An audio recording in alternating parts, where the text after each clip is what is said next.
Hello students, आज की जो हमारी वीडियो होने वाली है वो होने वाली है टेंस के ऊपर। तो अगर आपको भी टेंस अच्छे तरीके से क्लियर करने हैं तो ये वीडियो आपके लिए बहुत ज़्यादा इम्पॉर्टेंट है।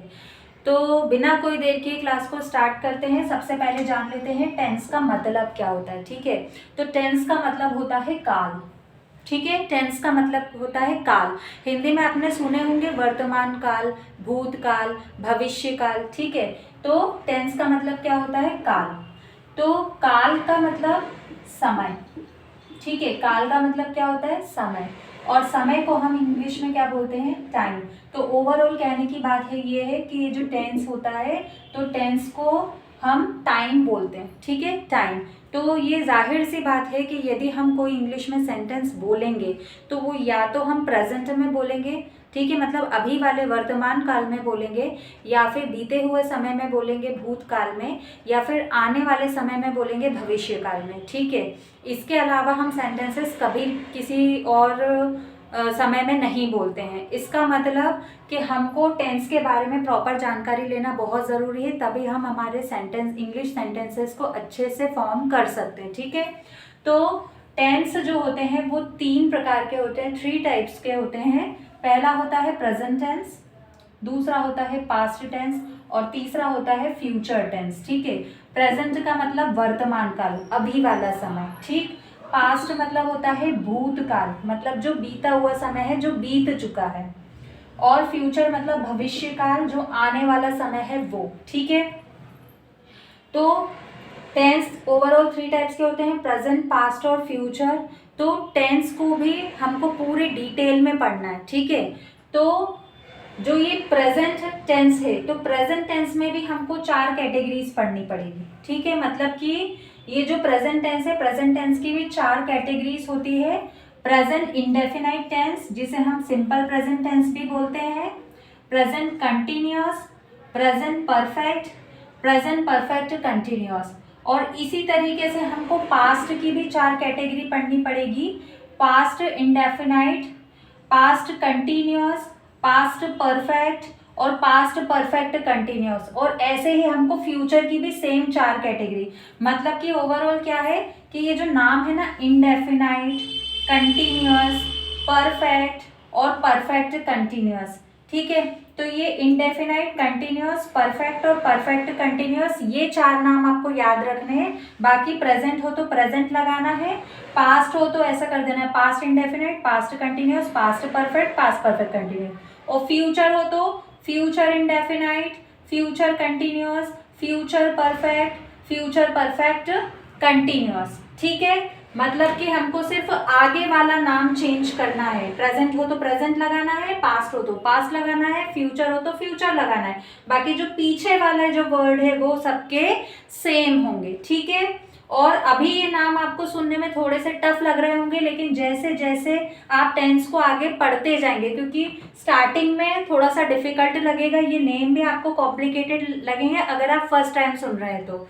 उसके बाद में जैसे जैसे हम आगे टेंस को पढ़ते जाएंगे वैसे वैसे ये टेंस आसान होते जाएंगे, मतलब कि इनको समझना आसान होते जाएगा, और ये नाम अपने आप आपको याद हो जाएंगे, आपको याद करने की जरूरत भी नहीं पड़ेगी। ठीक है, तो टोटल हमको मतलब 4 इसकी और 4 इसकी, मतलब टोटल हमको 12 कैटेगरीज पढ़नी है। ठीक है, टोटल हमको टेंस की 12 कैटेगरीज पढ़नी है, और हर कैटेगरी में हमको, जैसे कि प्रेजेंट इंडेफिनाइट है, ठीक है, तो प्रेजेंट इंडेफिनाइट टेंस अगर हम पढ़ेंगे, मतलब ये एक एक करके हमको 12 कैटेगरीज पढ़नी पड़ेगी। ठीक है, तो एक एक करके जो पढ़ेंगे ना, तो हर कैटेगरी में हमको 4-4 कैटेगरीज और पढ़नी पड़ेगी। क्या पढ़ना पड़ेगा? पहले अफर्मेटिव टाइप के सेंटेंस, मतलब 4 टाइप के सेंटेंसेस हमको पढ़ने पड़ेंगे। अभी आपको मैं बता रही हूँ, अभी आपको थोड़ा सा कॉम्प्लिकेटेड लगेगा, लेकिन वीडियो में कंटिन्यू रहिएगा, वीडियो को कंटिन्यू देखते रहिएगा। जब आप लास्ट तक इस वीडियो को देखेंगे तब आपको, मैं प्रॉमिस करती हूँ कि आपको ये जो टेंस है पूरी तरीके से क्लियर हो जाएंगे। लेकिन स्टार्टिंग में ये वर्ड्स जो है, अगर आपने पहली बार सुने हैं तो आपको कॉम्प्लिकेटेड लगेंगे, लेकिन जैसे जैसे हम आगे बढ़ते जाएंगे आपको आसान लगने लगेगा, और आपको आराम से पूरी चीज़ें क्लियर होती जाएंगी। ठीक है, तो जो प्रेजेंट इंडेफिनाइट है, मतलब पहली कैटेगरी कौन सी होती है, प्रेजेंट इंडेफिनाइट। ठीक है, टोटल हमको 12 कैटेगरीज पढ़नी है, प्रेजेंट की 4, पास्ट की 4 और फ्यूचर की 4। ठीक, तो प्रेजेंट की जो पहली कैटेगरी है, प्रेजेंट इंडेफिनाइट पहली कैटेगरी है, तो पहली कैटेगरी में भी हमको 4 टाइप्स के सेंटेंसेस पढ़ने हैं, और ऐसे ही दूसरी कैटेगरी में भी 4 पढ़ने हैं, मतलब कि हर कैटेगरी में हमको उसके अंदर भी 4 टाइप्स के सेंटेंसेस पढ़ने हैं। ठीक है, तो पहला जो टाइप है वो है अफर्मेटिव सेंटेंस, सेकंड है नेगेटिव, थर्ड है इंट्रोगेटिव और फोर्थ है इंट्रोनेगेटिव। ठीक है, अब ये जान लेते हैं कि ये होते क्या हैं। तो अफर्मेटिव जो सेंटेंसेस होते हैं ना, वो नॉर्मल सेंटेंसेस होते हैं, सिंपल सेंटेंसेस। ठीक है, जिसमें ना तो नॉट होता है और ना ही कोई क्वेश्चन वर्ड होता है। ठीक है, तो वो सेंटेंसेस जिसमें ना नॉट हो ना कोई क्वेश्चन वर्ड हो, वो सेंटेंस को हम अफर्मेटिव सेंटेंस बोलते हैं, मतलब कह सकते हैं कि पॉजिटिव सेंटेंसेस, सिंपल सेंटेंसेस। जैसे कि she gives you a gift. ठीक है, Ram has gone to market. तो इस तरीके से अगर आप सिंपल से सेंटेंसेस बनाएंगे तो वो पॉजिटिव सेंटेंस, ना उसमें नॉट लगा है ना इसमें उसमें कोई WH फैमिली मेंबर लगा है, तो वो क्या होते हैं, अफर्मेटिव सेंटेंसेस होते हैं। तो अफर्मेटिव सेंटेंसेस से हम क्या समझते हैं, ये पॉजिटिव सेंटेंसेस होते हैं, मतलब नॉर्मल स्टेटमेंट। ठीक है, नेगेटिव सेंटेंस क्या होता है, जिसमें नॉट आता है, जाहिर सी बात है नाम से ही पता चल रहा है। नेगेटिव सेंटेंसेस वो सेंटेंसेस होते हैं जिसमें नॉट लगता है, मतलब नहीं लगता है, जैसे कि मैं घर नहीं जा रही हूँ। ठीक है, अफर्मेटिव सेंटेंस मतलब पॉजिटिव सेंटेंस, मतलब कि राम घर जाता है, राम खाना खाता है। और नेगेटिव सेंटेंस मतलब राम घर नहीं जाता है, राम खाना नहीं खाता है। तो वो सेंटेंसेस जिसमें नहीं आता है वो सेंटेंस नेगेटिव होते हैं और इंग्लिश में उसमें नॉट लगता है। ठीक, इंट्रोगेटिव सेंटेंस, तो इंट्रोगेटिव सेंटेंस का मतलब होता है प्रश्नवाचक सेंटेंस। ठीक है, प्रश्नवाचक मतलब जिसमें क्वेश्चन हो। ठीक है, प्रश्नवाचक मतलब जिसमें क्वेश्चन बनाते हैं, जैसे कि राम क्या खाता है, राम कहाँ रहता है, राम कहाँ जाता है, क्वेश्चन है, प्रश्न पूछ रहे हैं। ठीक है, तो वो सेंटेंसेस जिसमें हम क्वेश्चन पूछते हैं, जिसमें हम प्रश्न पूछते हैं, उन सेंटेंसेस को हम बोलते हैं इंट्रोगेटिव सेंटेंसेस। और लास्ट है हमारा इंट्रोनेगेटिव सेंटेंस। तो इंट्रोनेगेटिव सेंटेंस क्या होता है, नाम से ही पता चल रहा है, जिसमें क्वेश्चन भी हो और जिसमें नॉट भी लगा। ठीक है, जिसमें क्वेश्चन भी हो और जिसमें नॉट भी लगा हो, वो जो सेंटेंसेस होते हैं वो इंट्रोनेगेटिव सेंटेंसेस होते हैं। जैसे कि राम खाना क्यों नहीं खा रहा है, तो इसमें क्यों भी आ रहा है और नहीं भी आ रहा है, मतलब इसमें क्वेश्चन वर्ड भी आ रहा है और नहीं भी आ रहा है। तो ये सेंटेंस कैसा हुआ, इंट्रोनेगेटिव। ठीक है, तो मतलब हमको ये जो टोटल 12 कैटेगरीज हैं, तो इन 12 कैटेगरीज में हमको हर कैटेगरी के अंदर 4 टाइप्स के सेंटेंसेस पढ़ने को मिलेंगे। मतलब टोटल हमें कितनी टाइप के फॉर्मूलेस, मतलब इसमें क्या है, ये जो टेंस रहते हैं ना, तो टेंस में हमको फॉर्मूलेस पढ़ने रहते हैं। ठीक है, टेंस में हमको फॉर्मूलेस पढ़ने रहते हैं। वो फॉर्मूलेस कैसे बनते हैं वो सब चीज़ें मैं अभी आपको क्लियर कर दूंगी। ठीक है, तो ये जो टोटल हमको कितने फॉर्मूलेस पढ़ने हैं, 12 कैटेगरीज वो थी, और उसमें हमको 4 टाइप के पढ़ने हैं। ठीक है, 12 × 4 कितना हुआ, 48। मतलब हमको टोटल 48 प्रकार के सेंटेंसेस टेंस से बनाना हम सीखने वाले हैं। ठीक है, मतलब टोटल 48 सेंटेंसेस हम टेंस से बनाना सीखेंगे। तो स्टार्ट करते हैं सबसे पहली कैटेगरी से। पहली कैटेगरी है प्रेजेंट इंडेफिनाइट टेंस। ठीक है, टोटल हमको 12 कैटेगरीज पढ़नी है। पहली कैटेगरी है प्रेजेंट इंडेफिनाइट टेंस। इसमें सेंटेंस के लास्ट में ता ते ती के साथ है हूँ आता है, ता ते ती के साथ है हूँ हो। ठीक है, जैसे कि राम खाना खाता है, लास्ट में क्या आ रहा है, ता के साथ है। राम फुटबॉल खेलता है, सेंटेंस के लास्ट में क्या आ रहा है, ता के साथ है। तो जब भी किसी सेंटेंस के लास्ट में ता, ते, ती के साथ है, हूँ, हो आता है, तो उस टाइप के सेंटेंस में प्रेजेंट इंडेफिनाइट का फॉर्मूला हम लगाते हैं। तो सबसे पहले हम इसका फॉर्मूला देखेंगे। मैंने क्या बताया था कि प्रेजेंट इंडेफिनाइट में भी हमको अफर्मेटिव, नेगेटिव, इंट्रोगेटिव और इंट्रोनेगेटिव पढ़ना है, ठीक है। तो हम पहले पढ़ेंगे अफर्मेटिव, ठीक है। तो अफर्मेटिव मतलब जो सिंपल सेंटेंस होते हैं, पॉजिटिव सेंटेंसेस होते हैं वो, ठीक है। तो इसका जो फॉर्मूला है वो है सब्जेक्ट प्लस वर्ब की फर्स्ट फॉर्म प्लस ऑब्जेक्ट। एक बार थोड़ा सा मैं आपको यहाँ पर डिस्क्राइब कर देती हूँ। सब्जेक्ट क्या होता है, एस मतलब सब्जेक्ट, ठीक है। एस मतलब क्या होता है, सब्जेक्ट। तो सब्जेक्ट क्या होता है, एक सेंटेंस में जो काम कर रहा है वो सब्जेक्ट। जैसे कि राम खाना खाता है, तो इसमें खाना कौन खा रहा है, राम। तो इस सेंटेंस में जो सब्जेक्ट होगा वो होगा राम। मतलब कि एक सेंटेंस में जब कोई पर्सन या कोई भी चीज काम कर रही है, तो जो एक सेंटेंस में काम कर रहा है वो सब्जेक्ट। उसके बाद वर्ब, ठीक है। V1 क्या होता है, वर्ब होता है। वर्ब का मतलब होता है क्रिया, ठीक है। V मतलब, ठीक है, V का मतलब होता है वर्ब और वर्ब का मतलब होता है क्रिया। क्रिया मतलब काम, मतलब कि एक सेंटेंस में जो काम हो रहा हो, ठीक है। एक सेंटेंस में जो काम हो रहा है, तो इसमें काम क्या हो रहा है, खाने का। राम खाना खाता है, सीता गाना गाती है, ठीक है। तो खाने का काम या फिर गाने का काम, ठीक है। तो कोई भी काम, एक सेंटेंस में जो काम हो रहा है उस काम को हम बोलते हैं क्रिया, मतलब वर्ब, ठीक है। और फर्स्ट फॉर्म, सेकेंड फॉर्म, मतलब कि ये जो वर्ब रहती है ना, वर्ब की 3 फॉर्म्स होती हैं, फर्स्ट फॉर्म, सेकेंड फॉर्म और थर्ड फॉर्म, ठीक है। 3 फॉर्म्स होती है। जैसे कि राम खाना खाता है, तो खाना, तो खाने को हम क्या बोलते हैं, ईट, है ना। तो ईट की फर्स्ट फॉर्म ईट, सेकेंड फॉर्म एट और थर्ड फॉर्म ईटन, ठीक है। ईट, एट, ईटन। अगर आपको वर्ब की फॉर्म्स के बारे में नॉलेज नहीं है तो सबसे पहले टेंस को पढ़ने से पहले आप वर्ब की फॉर्म्स का नॉलेज ज़रूर लें, ठीक है। उसके बाद ही आप टेंस सीखें, तो टेंस को सीखने में आपको आसानी होगी। लेकिन मैंने आपको बता दिया है कि वर्ब की 3 फॉर्म्स होती है, first form, second form, third form. जैसे यहाँ पर क्रिया जो थी वो थी ईट, तो ईट की फर्स्ट फॉर्म ईट है, सेकेंड फॉर्म एट है और थर्ड फॉर्म ईटन है, ठीक है। और अगर वर्ब की जानकारी आपको नहीं है तो पहले आप वर्ब की जानकारी लीजिए, उसके बाद में आपको टेंस पढ़ना है। उसके बाद ये है ऑब्जेक्ट, ठीक है। तो ऑब्जेक्ट क्या होता है, एक सेंटेंस में जिसके ऊपर काम हो रहा है वो ऑब्जेक्ट, ठीक है।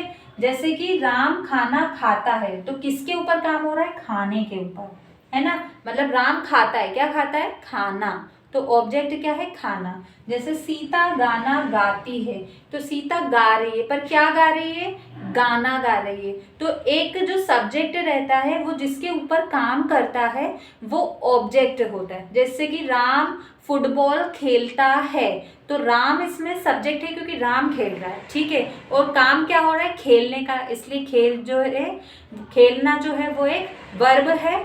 और क्या खेल रहा है, फुटबॉल खेल रहा है, तो फुटबॉल क्या है, ऑब्जेक्ट है, ठीक है। फुटबॉल क्या है, ऑब्जेक्ट है, मतलब जिसके ऊपर, मतलब कि राम फुटबॉल खेल रहा है, तो खेलने का काम किसके ऊपर हो रहा है, फुटबॉल के ऊपर, तो फुटबॉल जो है वो ऑब्जेक्ट है, ठीक। तो इस तरीके से सब्जेक्ट, वर्ब और ऑब्जेक्ट होता है। तो अभी हम जितने भी फॉर्मूलेस यहाँ पर, मतलब टोटल 48 फॉर्मूलेस हम पढ़ेंगे, लेकिन घबराइए मत क्योंकि सारे फॉर्मूलेस एक दूसरे से मिलते जुलते रहेंगे। स्टार्टिंग में थोड़ा सा टफ लगेगा, लेकिन जैसे जैसे हम आगे बढ़ते जाएंगे हमको सारे फॉर्मूलेस सब एक जैसे लगने लगेंगे और बहुत ही आसान लगने लगेंगे और आपको ऑटोमेटिकली याद भी हो जाएंगे।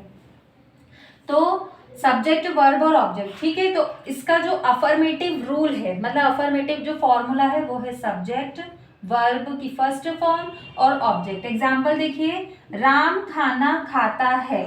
अब देखिए सेंटेंस के लास्ट में ता के साथ है लगा है। मैंने बताया है कि जब भी किसी सेंटेंस के लास्ट में ता के साथ है आएगा तो उसमें हम प्रेजेंट इंडेफिनाइट का फॉर्मूला लगाएंगे।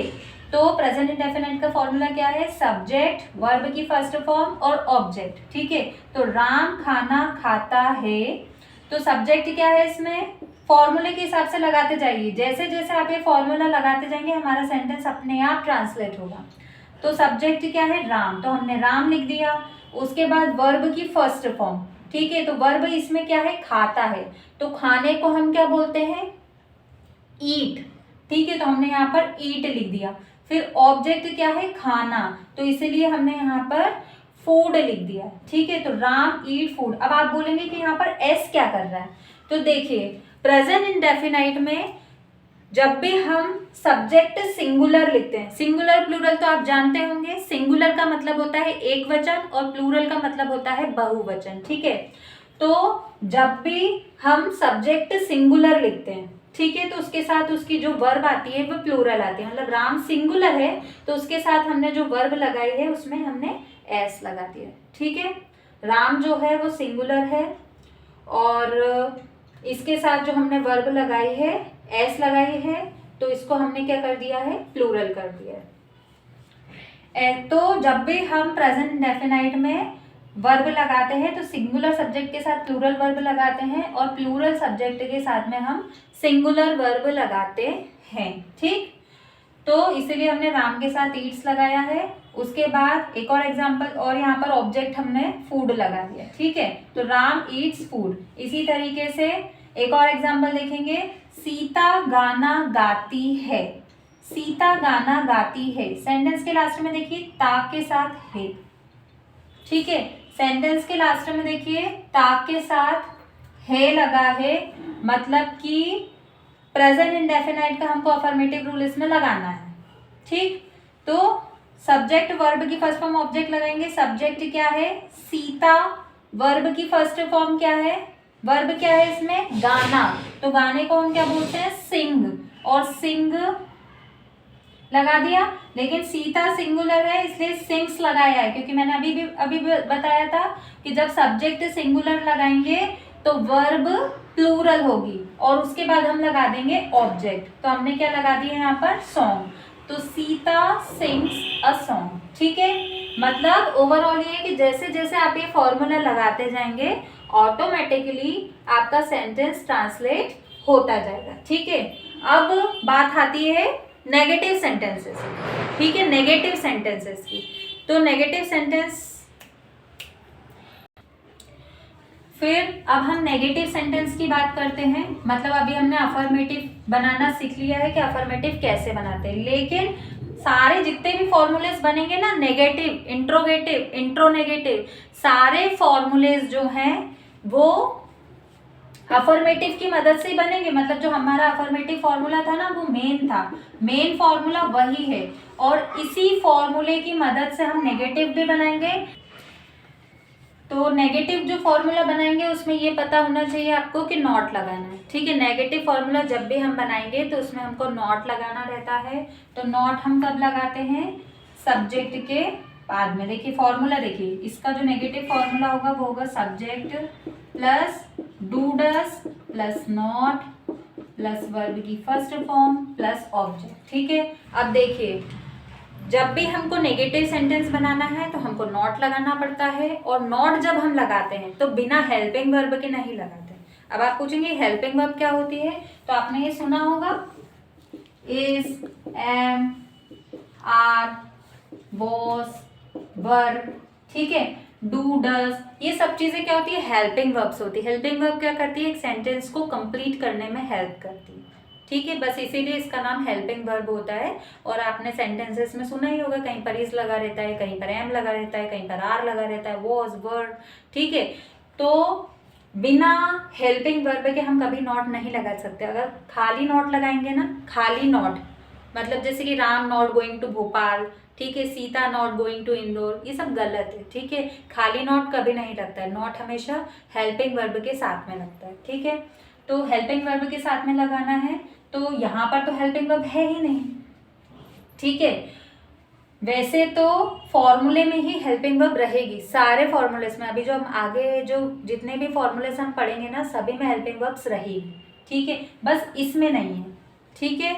टोटल बाकी जितनी भी अभी हम 12 कैटेगरी पढ़ने वाले हैं ना, और जो 11 कैटेगरी से, तो बस पास्ट इंडेफिनाइट में और नहीं रहेगी, बाकी सब में हेल्पिंग वर्ब्स रहेंगी। ठीक है, तो अभी हेल्पिंग वर्ब इसमें नहीं है, इसीलिए हम हेल्पिंग वर्ब उधार ले लेते हैं। ठीक, तो हेल्पिंग वर्ब के तौर पे हम यहाँ पर डू डज लगाएंगे, तो डू डज के बाद में नॉट लगा दिया। बाकी पूरा फॉर्मूला देख लीजिए, वही सब्जेक्ट लिखा है, पीछे वर्ब की फर्स्ट फॉर्म और ऑब्जेक्ट लिखा है। ठीक है, और बीच में हमने डू डज के साथ में नॉट लगाया, क्योंकि नॉट बिना हेल्पिंग वर्ब के नहीं लगाते।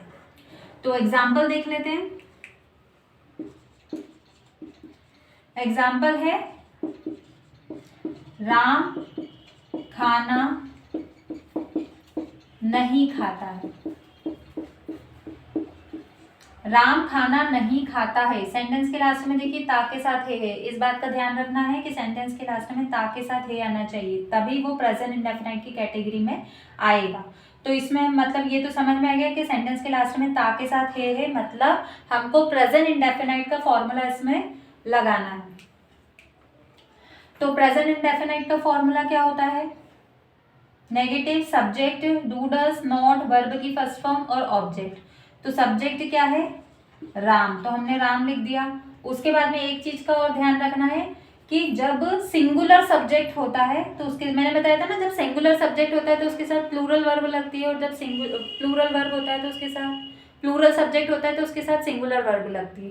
तो डू जो है वो सिंगुलर है और डज जो है वो प्लूरल है। ठीक है, इसलिए राम के साथ हम क्या लगाएंगे? डज। तो राम डज, डू या डज में से एक लगाना है। ठीक है, तो राम डज नॉट, उसके बाद वर्ब इसमें क्या है? खाना। ठीक है, तो खाने को हम क्या बोलते हैं? ईट। ईट, और ऑब्जेक्ट क्या है? खाना, तो हम क्या लगा देंगे? Food. Ram does not eat food. ठीक है, राम खाना नहीं खाता है, Ram does not eat food. ठीक है, एक एग्जाम्पल और देखते हैं। बच्चे क्रिकेट नहीं खेलते हैं। ठीक है, बच्चे क्रिकेट नहीं खेलते हैं, तो बच्चे के लिए हम क्या बोलेंगे? चिल्ड्रन। उसके बाद डू डज में से क्या आएगा? देखिए चिल्ड्रन, चिल्ड्रन मतलब बहुत सारे बच्चों की बात हो गई है, इसलिए हमको डू लगाना है। प्लूरल सब्जेक्ट है। ठीक है, तो प्लूरल सब्जेक्ट है तो सिंगुलर वर्ब लगेगी, इसीलिए हम यहाँ पर डू लगाएंगे। उसके बाद में हम क्या लगाएंगे? नॉट। फिर वर्ब क्या है? खेलना। ठीक है, तो खेलने को हम क्या बोलते हैं? प्ले। और ऑब्जेक्ट क्या है? क्रिकेट, तो हम क्या लगा देंगे? क्रिकेट। तो सेंटेंस क्या बन गया? Children do not play cricket. ठीक है, मतलब ओवरऑल ये बात है कि जैसे जैसे आप फॉर्मूला लगाते जाएंगे वैसे वैसे आपका सेंटेंस हिंदी से इंग्लिश में ट्रांसलेट होता जाएगा। ठीक,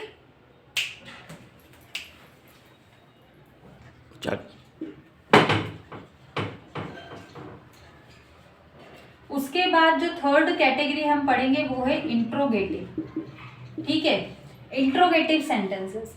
तो इंट्रोगेटिव सेंटेंसेस क्या होते हैं? जिसमें क्वेश्चंस पूछे जाते हैं। मैंने अभी आपको बताया था कि इंट्रोगेटिव सेंटेंसेस वो सेंटेंसेस होते हैं जिसमें क्वेश्चंस पूछे जाते हैं, लेकिन वो क्वेश्चन जो बनेगा वो वही मेन फॉर्मूले से ही बनेगा। इसका जो फॉर्मूला बनेगा ना वो मेन फॉर्मूले से ही बनेगा। मेन फॉर्मूला इसका हम लिख के रखते हैं, सब्जेक्ट, वर्ब की फर्स्ट फॉर्म और ऑब्जेक्ट। तो जो इंट्रोगेटिव हमारा जो सेंटेंस बनता है, इंट्रोगेटिव जो हमारा फॉर्मूला बनेगा वो कैसे बनेगा? देखिए क्वेश्चन जब हम पूछते हैं, ठीक है, तो क्वेश्चन पूछेंगे तो सबसे पहले हम क्या बोलेंगे? पूछ के देखिए, what is your name, where do you live, where are you going. सबसे पहले क्या आ रहा है? सबसे पहले क्वेश्चन वर्ड्स आ रहे हैं। क्या क्वेश्चन वर्ड्स आ रहे हैं? व्हाट, वेयर, विच, है ना। सबसे पहले हम क्वेश्चन वर्ड्स बोल रहे हैं। इन सबको हम कलेक्टिवली बोलते हैं WH, फैमिली मेंबर। ठीक है, इनको कलेक्टिवली क्या बोला जाता है? ये जो क्वेश्चन वर्ड्स रहते हैं ना, इनको हम WH फैमिली मेंबर्स बोलते हैं। तो WH फैमिली मेंबर्स जो है वो आपको, अगर आपने नहीं पढ़े हैं तो वो भी पढ़ लीजिएगा। टेंस की वीडियो पढ़ने से पहले, टेंस का जो भी कॉन्सेप्ट है वो उसको पढ़ने से पहले जो बेसिक चीज़ें रहती है ना, इन्हें क्लियर करना ज़्यादा ज़रूरी रहता है। तो उससे क्या होता है कि हमको ये कॉन्सेप्ट आसानी से समझ में आ जाएगा। ठीक, तो इंट्रोगेटिव सेंटेंस बनाने के लिए मतलब ये तो पता चल गया कि हमको सबसे पहले WH फैमिली मेंबर लगाना है। ठीक, तो WH फैमिली मेंबर लगा देंगे। उसके बाद हमको लगाना है, देखिए क्वेश्चन पूछिए, what is your name, where do you live, where are you going. ठीक है, तो क्या आ रहा है, डू, इज, आर। इसका मतलब कि यहाँ पर हमको हेल्पिंग वर्ब लिखना है। ठीक है, तो इसमें हमने हेल्पिंग वर्ब क्या लिया था, डू डस, हमने उधार लिया था ना डू डस, क्योंकि इसमें हेल्पिंग वर्ब है नहीं, इस फॉर्मूले में हेल्पिंग वर्ब नहीं है, इसीलिए हमने डू डस लिया था। ठीक, तो do does, WH family member के बाद हमको क्या करना पड़ेगा, डू डस लगाना पड़ेगा। तो WH फैमिली मेंबर के बाद में डू डस लगा दिया। उसके बाद में ये जो फॉर्मूला है ऐसा का ऐसा पीछे लिख देंगे, सब्जेक्ट वर्ब की फर्स्ट फॉर्म और ऑब्जेक्ट, और यहाँ पर हम लगा देंगे क्वेश्चन मार्क। ठीक, मतलब कि सब्जेक्ट वर्ब की फर्स्ट फॉर्म ऑब्जेक्ट, फॉर्मूला यही है, मेन फॉर्मूला यही रहता है, उसी से हम अफर्मेटिव, मतलब अफर्मेटिव तो रहता ही है, नेगेटिव बनाना है तो नॉट लगाना है, इंट्रोगेटिव बनाना है तो आगे WH फैमिली मेंबर लगा के हेल्पिंग वर्ब लगा देना है, बस। बाकी जो पूरा फॉर्मूला एज इट इज पीछे लिख देंगे और क्वेश्चन मार्क लगा देंगे, तो ये हमारा इंट्रोगेटिव फॉर्मूला बन जाएगा। एग्जाम्पल देख लीजिए, राम कहाँ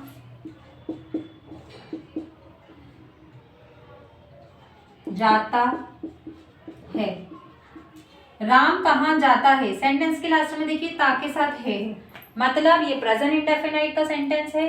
कहाँ है मतलब ये क्वेश्चन है, तो हमें इसमें प्रेजेंट इंडेफिनाइट का इंट्रोगेटिव रूल लगाना है। तो सेंटेंस ये इंट्रोगेटिव फॉर्मूला हम इसमें लगाएंगे, तो जैसे हम ये फॉर्मूला एज इट इज लगाएंगे तो अपने आप ये सेंटेंस हिंदी से इंग्लिश में ट्रांसलेट हो जाएगा। एग्जाम्पल देखिए, सबसे पहले हम क्या लगाएंगे, WH फैमिली मेंबर, तो WH फैमिली मेंबर इसमें क्या है, क्वेश्चन वर्ड क्या है इसमें, कहाँ, तो कहाँ को हम क्या बोलते हैं, वेयर, कहाँ को हम बोलते हैं वेयर। अगर आपको इन चीज़ों का नॉलेज नहीं है कि वेयर का मतलब कहाँ को इंग्लिश में क्या बोलते हैं, क्यों को इंग्लिश में क्या बोलते हैं, कौन से को क्या को इंग्लिश में क्या बोलते हैं, तो पहले आप ये क्लियर कीजिए, उसके बाद ये वीडियो देखिएगा तो आपको बहुत आसानी से सब कुछ समझ आएगा। राम कहाँ जाता है, तो सबसे पहले WH फैमिली मेंबर है वेयर, उसके बाद में हम डू डस, तो डू डस हमेशा हेल्पिंग वर्ब हमेशा सब्जेक्ट के हिसाब से लगाते हैं। अगर सब्जेक्ट सिंगुलर है तो हेल्पिंग वर्ब या वर्ब प्लूरल, यदि सब्जेक्ट प्लूरल है तो हेल्पिंग वर्ब या वर्ब सिंगुलर। तो राम है, राम के साथ प्लूरल लगेगा मतलब डस, सब्जेक्ट क्या है, राम, वर्ब क्या है इसमें, जाना, जाने को हम क्या बोलते हैं, गो, और ऑब्जेक्ट, ऑब्जेक्ट इसमें नहीं है, अगर ऑब्जेक्ट नहीं है तो छोड़ दीजिए, अगर हो तो लगा दीजिए, नहीं है तो छोड़ दीजिए। तो where does Ram go, question mark, ये बन गया हमारा सेंटेंस, राम कहाँ जाता है, वेयर डज राम गो। एक और एग्जांपल देखिए। अच्छा, एक बात का ध्यान और रखना है कि जब हम क्वेश्चंस पूछते हैं तो क्वेश्चन दो तरीके से पूछे जाते हैं। पहला कि या तो हम पूछेंगे कि राम कहाँ रहता है, राम क्या करता है। देखिए आपने इंग्लिश में दो तरीके के क्वेश्चन सुने होंगे, जैसे कि where are you going, what are you doing, where do you live. और एक क्वेश्चन आपने कैसे सुना होगा, are you mad, do you go there, या फिर डू यू प्ले फुटबॉल। तो इस तरीके से बोलते हैं ना कि are you going to Bhopal, are you going to Indore. तो कुछ जो क्वेश्चंस रहते हैं वो हेल्पिंग वर्ब से शुरू होते हैं, इज, एम, आर, डू, डस। ठीक है, तो कुछ जो क्वेश्चंस रहते हैं वो हेल्पिंग वर्ब से भी शुरू होते हैं और कुछ क्वेश्चंस जो रहते हैं वो WH फैमिली मेंबर से होते हैं। तो WH फैमिली मेंबर से जो क्वेश्चन शुरू होते हैं वो तो मैंने यहाँ पर आपको बता दिया, लेकिन एक एग्जाम्पल हम देखेंगे वो वाला, लेकिन उसमें डिफरेंस क्या है और हम कैसे उसको बनाएं। ठीक है, ये प्रॉब्लम है कि उस सेंटेंस को हम बनाए कैसे। ठीक है, तो राम कहाँ जाता है, इसमें क्या है हमको बताना पड़ेगा डिटेल में कि राम कहाँ जाता है।